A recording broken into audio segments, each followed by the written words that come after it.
I have been praying and praying, crying out for God to deliver me. Why am I still in bondage?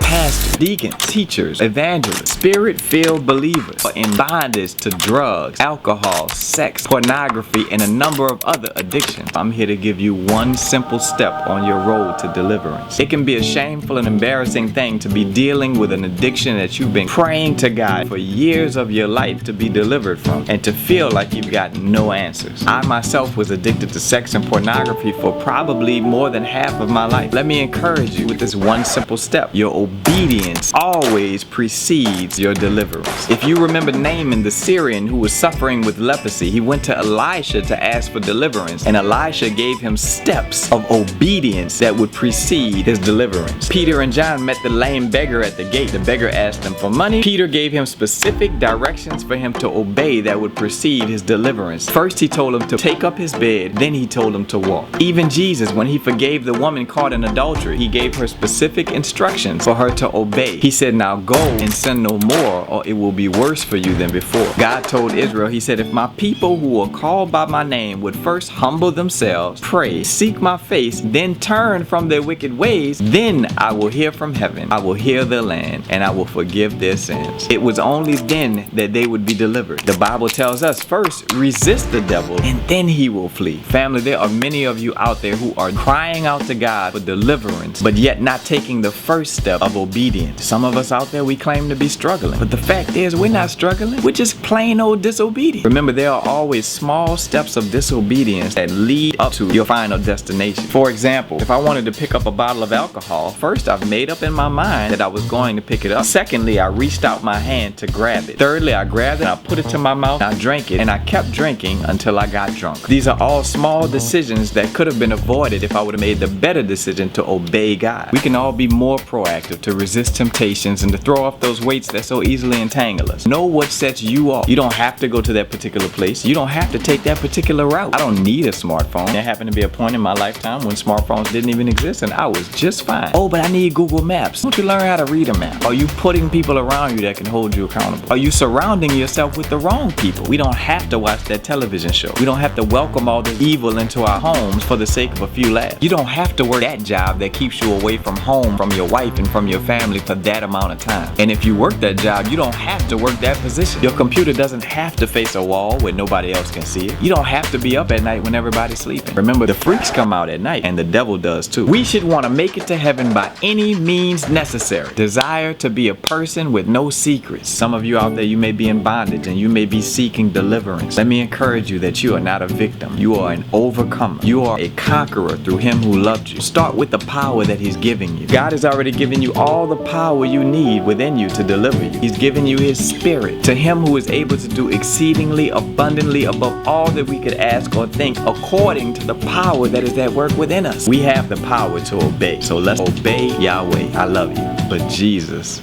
loves you more.